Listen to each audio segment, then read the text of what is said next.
Olá, bom dia. Você está aqui na CBN Festas e Eventos, né, nessa manhã de sábado. Vou conversar com o pastor Dinho, ele que vai poder nos contar, né, tudo que passou, né, e por esses meses aí de agosto até hoje. Graças a Deus está numa recuperação cada dia melhor, mas ele passou por tempos difíceis. E eu estava lendo, pastor Dinho, primeiro prazer em estar conversando com você e com os Bom nossos dia, meu ouvintes aqui amigo da Marcos, CBN. toda a audiência da CBN, toda a sua audiência, Marcos. Prazer estar aqui contigo. Maravilha. E eu, antes de fazer esse bate-papo com você, eu estava vendo as notícias, né? Pastor que defendia a cloroquina está internado na CTI. Aham, Pastor agrava, está no CTI. Pastor Dinho é entubado, setembro, 2 de setembro. Piora a aham. situação, estado gravíssimo, né? E aí vem as notícias, vem as notícias, vem as notícias. Aí temos uma notícia: o pastor está começando a melhorar. E depois da posse, mais de 50 dias, né? O pastor Dia tem alta do hospital e volta para casa. E hoje está aí super bem. Então, Sim. para a gente começar nosso papo, a cloroquina que você defendia lá, você tomaria ela hoje de novo ou não? Marcos, eu não sei, para mim parece que não resolveu, né? Tomei aquele protocolo simples, daquele dos 5 dias, né? Da ivermectina, não lembro se eu cheguei a tomar zinco, né? Mas tomei a hidroxicloroquina. E hoje eu tenho conceitos diferentes em muitas coisas depois de ter experimentado, né, a Covid. Eu não excluo isso, mas eu entendo assim, não é um assunto que é minha área, né? Não sou médico, não sou pesquisador, cientista, mas eu acredito que essa questão da hidroxicloroquina é uma questão que ainda precisa ser muito avaliada, porque se tornou uma discussão mais ideológica do que científica, né? Uns que abraçam, né, o assunto como se fosse a solução e outros que rejeitam, né, completamente. Mas como eu li muitos artigos de médicos que adotaram um protocolo de tratamento com a hidroxicloroquina e, segundo as informações deles, as estatísticas deles deram muito resultado, no mínimo, eu acho que você deveria estudar melhor o prontuário desses pacientes, desses médicos que adotaram, para entender o que aconteceu, porque estatisticamente eles mostram um resultado muito positivo. Comigo, aquele protocolo mais simples, eu não sei como que eles fazem o tratamento, aqueles que têm anunciado resultados fantásticos, comigo não funcionou, né? Não deu Tá certo. certo. Mas E, eu fui influenciado pela questão ideológica lá atrás. E hoje eu já aprendi a separar isso, né? A Covid não é um problema de ideologia. A Covid é um problema de saúde. E tem que ser encarado como um problema de saúde. tem que ser encarado com a ciência, então, e não com a Sim, politização. sim. Agora, a ciência é um negócio assim de pesquisa, né? Sim, Não pode ser assim, porque é um médico, porque é um pesquisador e dá uma opinião, porque até hoje eu não vi um bom artigo, não tem um bom artigo científico mesmo, publicado, respeitado, que chega a questões conclusivas sobre porque é uma coisa protocolos de muito tratamento. nova e a gente está aprendendo ainda sobre isso, né? O Então, tem tempo muita vai gente que dizer. coloca a ciência de um lado e do outro. Você fez uma postagem dizendo que Deus permitiu você ter pego o Covid para você Sim, poder transmitir isso para as sim, pessoas. Mas quando você gravou esse post, você não pensou que Deus permitiu numa magnitude tão grande como por tudo que você sim, passou, né? sim, sim, sim. Assim, o meu caso, né, o que aconteceu? Primeiro, eu vou fazer 58 anos agora em dezembro, né? E eu não tenho nenhuma comorbidade, daquelas que são consideradas agravantes para o caso da Covid, né? Então, não tenho idade, né, e não tenho comorbidade. Porém, né, eu acabei entrando na estatística do número das pessoas que têm agravamento de saúde. Você fala isso no final do seu vídeo, Sim, né? sim. E eu achava, né, onde eu errei em muitas coisas, as minhas avaliações antes, né, e por todas as informações que a gente via na mídia, né, as opiniões de um lado e de outro, e muito influenciado por questões ideológicas. Então, eu acabei me influenciando com alguns valores e conceitos que hoje eu reconheço assim, eu errei. Uma das coisas, eu avaliei mal o poder de contaminação desse vírus. Né? No Certo. começo da pandemia, principalmente assim, estimulado pela minha esposa, tinha todo aquele cuidado, quando chegava em casa, tirar a roupa, passar álcool, tirar o calçado, né? Higienizar. Então, minha esposa muito cuidadosa em relação a essas coisas, e a gente teve isso, né? Esse zelo, quando em Campo Grande praticamente não tinha casos. E Certo. aí você acaba relaxando, porque você vai vendo assim que não está acontecendo nada, você dá uma relaxada. É o que está E, acontecendo agora. Os casos agora aumentaram exatamente, demais, porque todo mundo está começando a relaxar cada vez mais. exatamente. Então, esse relaxamento é muito preocupante. E eu digo isso com experiência, né? Com causa. Porque eu relaxei. Teve um momento assim que eu achava que a contaminação não era um negócio assim tão real. E eu acreditava que, assim, pela minha condição física, se eu tivesse a Covid, eu teria uma gripe.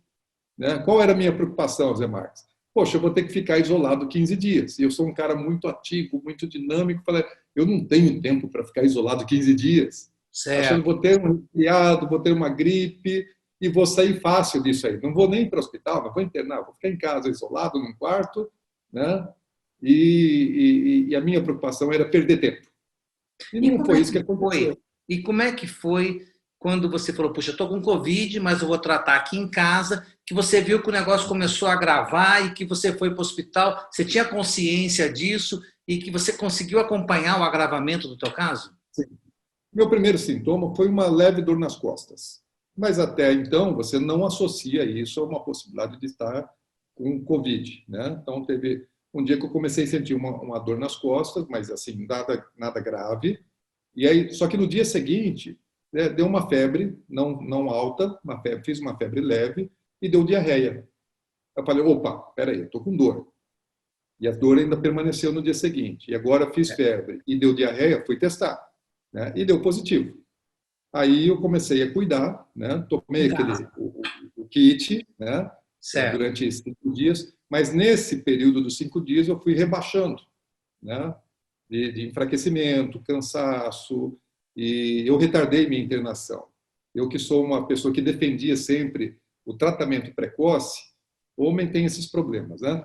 Então a Sim. teimosia, eu falo, não, tem que ter tratamento precoce.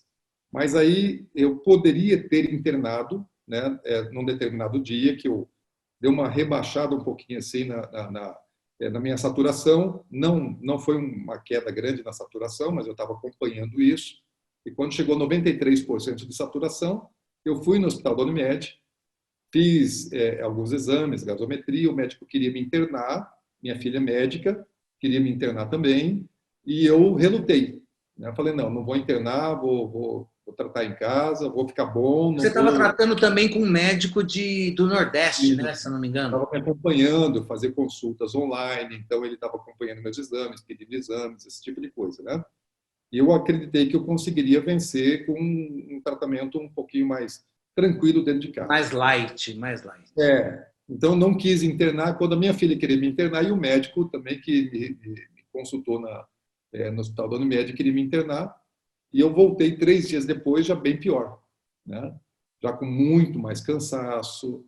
Primeiro dia eu fiquei no quarto, mas já no segundo dia fui para a UTI. E foram 53 dias de internação. Nesse período, eu acho que eu tive tudo de ruim que podia acontecer. Eu tive 2 choques sépticos, eu tive efizema pulmonar, peguei as pneumonias, várias bactérias, tive vazamento de ar, fiquei que nem um baiacu e Você traqueostomizado sentia depois. tudo isso no corpo ou você estava. Parte eu estava consciente, parte eu estava sedado, né? Assim, a primeira semana não foi complicada. A primeira semana eu tinha todas as funções normais, daí lá pelo 10º dia, mais ou menos, que eu fui entubado.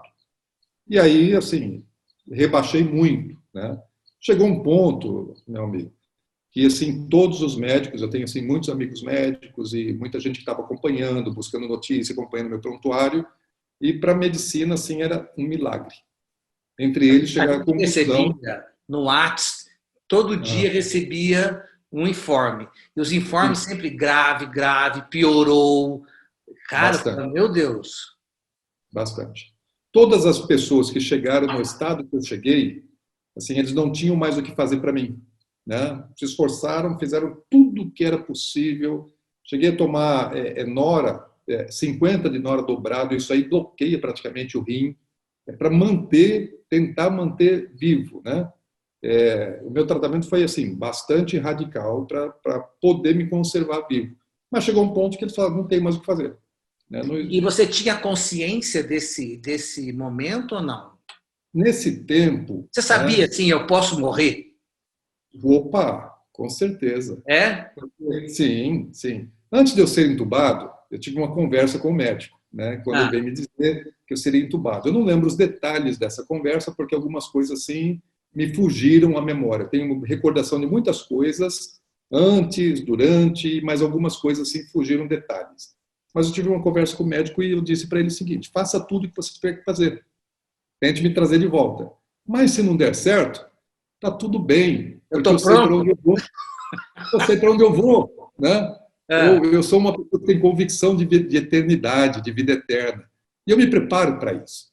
E nesse tempo, né, da inconsciência, eu tive muitas experiências. Então tem um lado que é o lado real, físico, material, e tem um lado espiritual. E eu vivi experiências reais no mundo espiritual, né? você Só pode um contar detalhe. uma, pelo menos? Vou te contar uma, Ah, né, que é bastante impactante. Eu estive no Vale da Sombra da Morte, uma experiência real. Eu não vou agora, talvez, passar todos os detalhes do local, certo. mas um lugar sombrio, duas vezes no Vale da Sombra da Morte. E quando eu chego no Vale da Sombra da Morte, é um lugar muito sombrio. Você olha para a direita, para a esquerda, para cima, para frente, bem sombrio. Lá atrás parecia que tinha uma fonte de luz, como se fosse a entrada do vale. Era como se eu tivesse uma imensa caverna, uma imensa gruta. Certo. Eu não tinha medo daquilo, eu só tinha a visão perfeita do lugar onde eu pisava. Era um grande verme, é um grande, talvez aquele que mais se assemelhe na natureza, porque não existiam elementos da natureza no Vale da Sombra da Morte. Mas o lugar que eu pisava era como se fosse um imenso de um berne, leitoso, branco, não transparente, e com carreiras de pelo, e ele se deslocava como uma esteira rolante, e ia me levando para um lugar. E eu tentava andar na contramão dele, aqueles pelos, né, muito simétricos, tinham de 1,20 m a 1,5 m de altura. Quando E você, nesse momento, o que você pensava? Você orava? Você era falava. desconfortável. Hã? Não era aterrorizante, mas era muito desconfortável, né? Ah, E eu não queria ir para onde ele estava me levando, porque eu ia naturalmente, só de estar em cima dele, ele se deslocava como uma esteira rolante. Eu tentava andar na contramão, aqueles pelos vinham na minha direção, eu cortava os pelos. Então, isso foi minha chegada no Vale da Sombra da Morte. Num segundo momento, no Vale da Sombra da Morte, eu estou num trem, um vagão, e ele chega no final da linha, acaba o trilho. A impressão que eu tenho é que era como se fosse a sétima estação e última estação.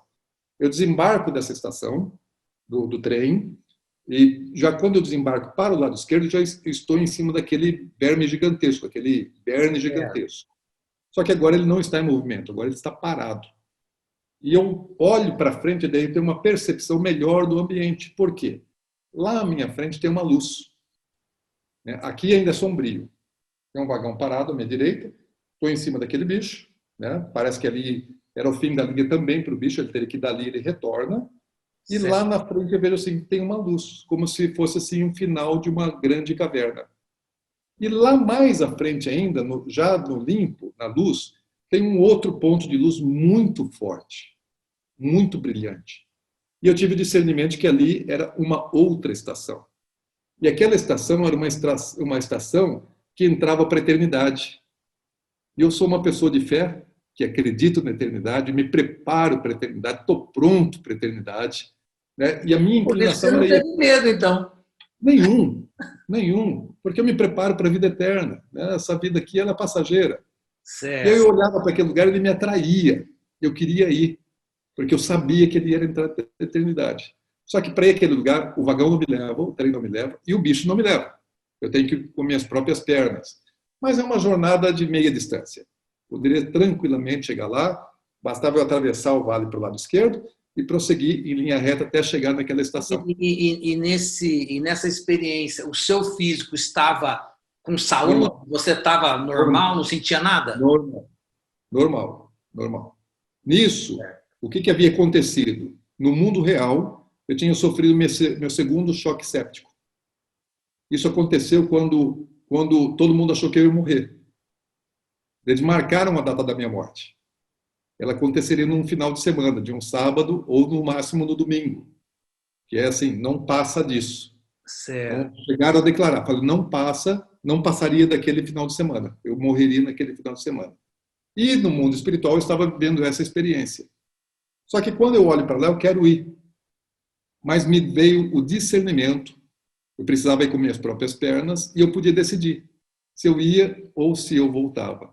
Deus me deu a oportunidade de escolha, tanto de prosseguir para a eternidade, como de voltar à vida. E aí, quando eu estou naquele conflito, vou ou não vou, e tentando saber qual era a vontade de Deus, e Deus não me dizia qual era a vontade dele, acho que Deus queria saber qual era a minha vontade. Certo. E aí vem uma voz e fala muito claro, muito forte, né, com muita ênfase, mas tem muita gente orando por você. Eu me arrepio quando lembro disso, aquela voz assim enfática, mas tem muita gente orando por você. Então, eu sabia que as orações... você vai continuar a tua história, mas eu quero fazer um adendo. Doutor Henrique Marini estava com a sogra e o sogro dele com Covid na Unimed. E a gente joga tênis. E o Henrique, você precisa ver a coisa mais linda do mundo. A gente chega lá no hospital, tem uma turma enorme cantando, orando todos os dias para o pastor Dinho. Você precisa ver que coisa bacana. Eles não arredam o pé de lá, né? Então lá, e ele me contou essa história. Agora você está falando isso, vai continuar. Exatamente. E não só o pessoal da minha família, da igreja que estava intercedendo, eu não tinha noção, na minha experiência espiritual, eu não tinha noção do que estava acontecendo no mundo real. Depois eu fiquei sabendo que não tinham centenas, mas tinham milhares de pessoas intercedendo por mim, gente na Nova Zelândia, nas Filipinas, em Israel, em Portugal, Itália, Inglaterra, Estados Unidos, outros países da América do Sul e no Brasil, por muitos lugares. E eu não sou uma pessoa de expressão, não sou conhecido, mas Deus levantou um exército de intercessores. E quando vem aquela voz falando, mas tem muita gente orando por você, eu faço um questionamento. Ele deve ter recebido muito WhatsApp lá em cima. Deixa o pastor Dinho aqui na Terra mais um pouco. Aí ele comunicado você. Exatamente. Quando eu ouço aquela voz dizendo, mas tem muita gente orando por você, aí eu faço outro questionamento. Mas é justo o que eles estão pedindo? Porque eles estão pedindo para eu voltar. E eu estou querendo ir. Aí, de repente, Zé Marques, eu dou um grito. Eu decido concordar com as orações. Assim, a minha decisão de concordar com as orações me trouxe de volta à vida. Aí acabou o Vale da Sombra da Morte e a minha próxima experiência, eu já estou dentro da UTI novamente. E é quando você venceu esse choque séptico. Sim. Mas eu voltei quando eles ainda acreditavam que eu não sobreviveria.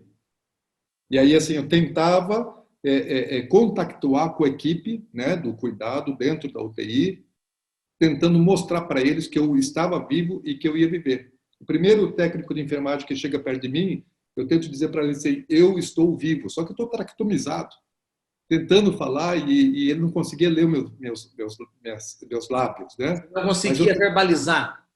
Não conseguia verbalizar, não podia falar, né? Mas tentar dizer assim, eu estou vivo, eu estou vivo. Daí, quando chega uma outra técnica depois, à minha esquerda, um tempo depois, eu tentava dizer assim, não desista de mim, não desista de mim. Por quê? Porque eles achavam que não tinha mais jeito. Caramba. Mas eu decidi viver. E eu decidi viver no Vale da Sombra da Morte quando eu podia ir para a eternidade ou eu podia voltar. E quando eu decidi viver, eu me determinei. Falei, eu vou viver. Eu vou me recuperar. E de lá para cá, tem sido assim outro milagre. Só milagre. Olha, agora, uma pergunta. Você contando assim, a sua experiência, cara, é muito prazeroso, muito gostoso de ouvir, né? Porque nos ensina muita coisa. Mas, assim, o sofrimento da carne, me conta um pouco, porque você deve ter sofrido pra caramba, traqueostomia, choque séptico, todas as coisas. É uma doença que castiga muito? José Marques, meu amigo, não quero que ninguém passe por isso. Porque, assim, hoje eu sou um milagre por estar vivo e sou um milagre na minha recuperação.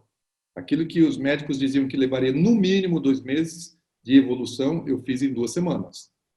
Mas eu passei, depois que eu decido voltar à vida, que eu decidi viver e lutar pela vida, eu passei momentos terríveis, terríveis, terríveis, né?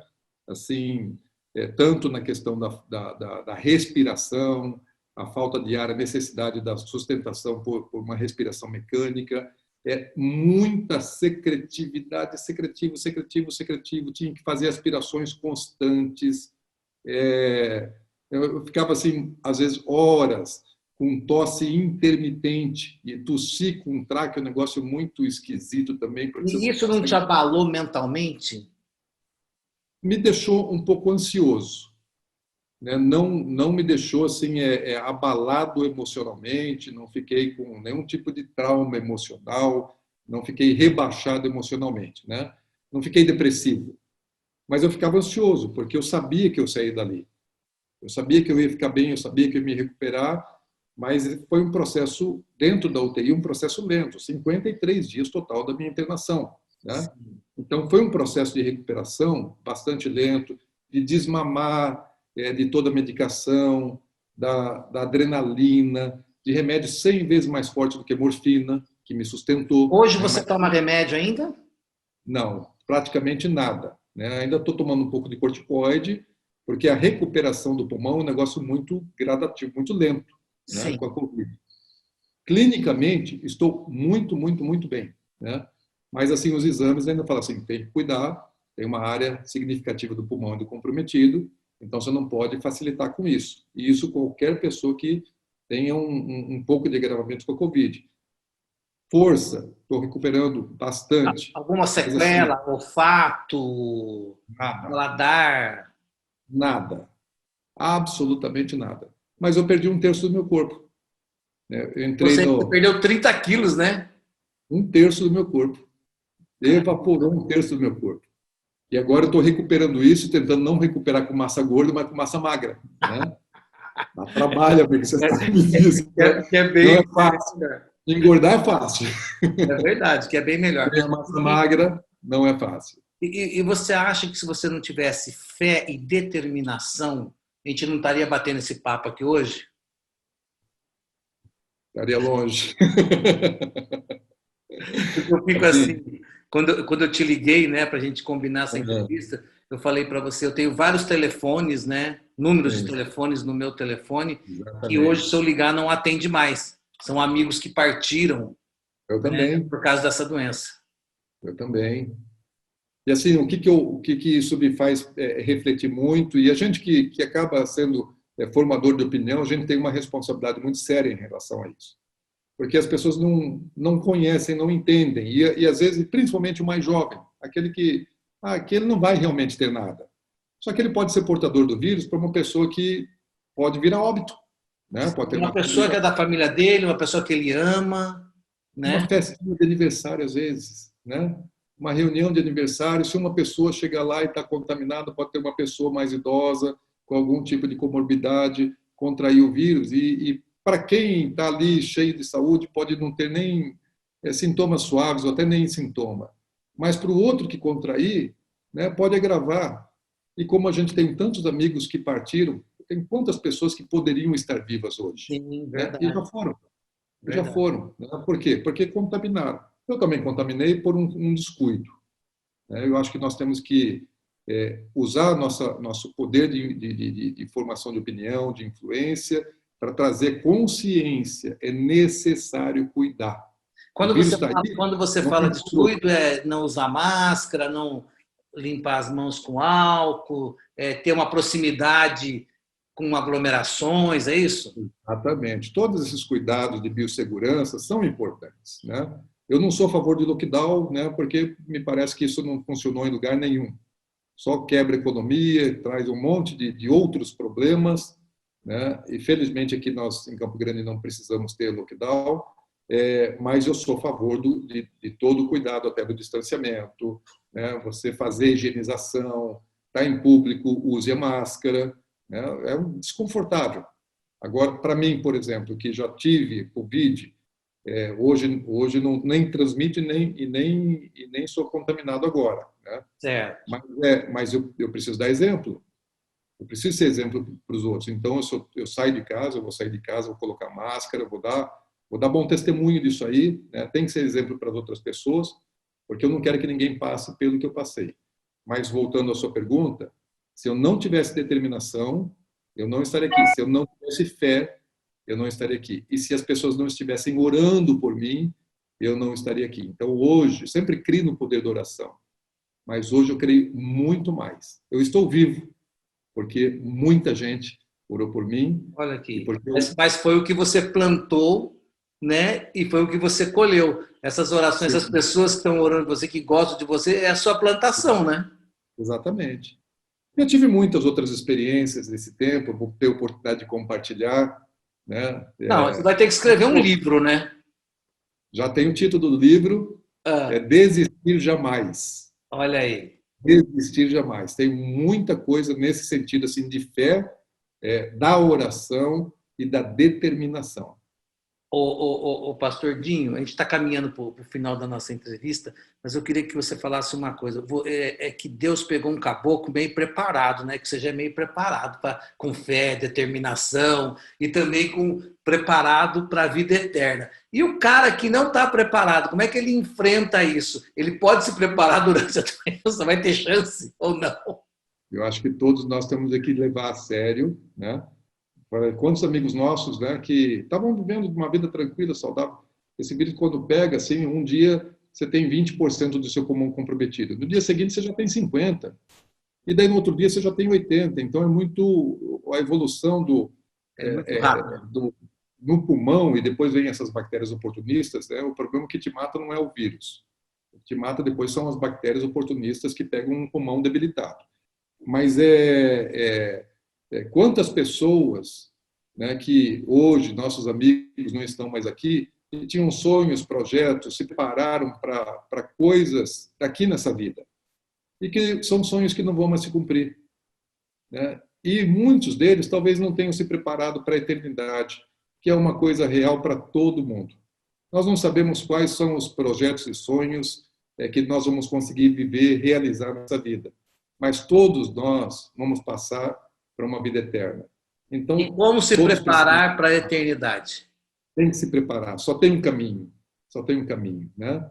Deus é real. Tive experiências maravilhosas com Deus. Maravilhosa. Vai fazer parte do livro, vai fazer parte de um testemunho que eu vou começar a ministrá-lo agora em dezembro, na igreja. Você podia fazer uma série no YouTube. Você já tem a série de Israel, né? Você poderia fazer uma série contando as suas experiências, né? Eu acho que seria muito legal para a gente poder compartilhar e a gente ficar sabendo. Com certeza, com certeza. Eu vou contar a experiência, depois a gente edita isso aí, dá uma organizada, dá uma trabalhada legal nisso aí, né? Mas vai ser, eu creio que vai ser edificante e vai ajudar muitas pessoas que não sabem, né? Como é que me preparo? Eu quero ajudar as pessoas a se prepararem, né, com a minha experiência de vida, de fé, de crença, de conhecimento, né, na palavra de Deus e nas coisas espirituais. Mas só existe um caminho. Você tem que olhar para o verdadeiro Deus, Criador dos céus e da terra, e o mediador entre o homem e Deus é o seu Filho, Jesus Cristo, que morreu na cruz para a redenção dos nossos pecados. Não tem outro caminho, né?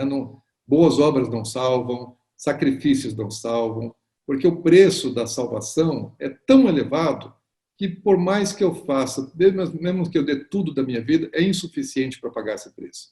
Então, Jesus pagou o preço, né? Ele morreu na cruz para a redenção dos meus pecados, perdoou todos os meus pecados, né? E me transformou.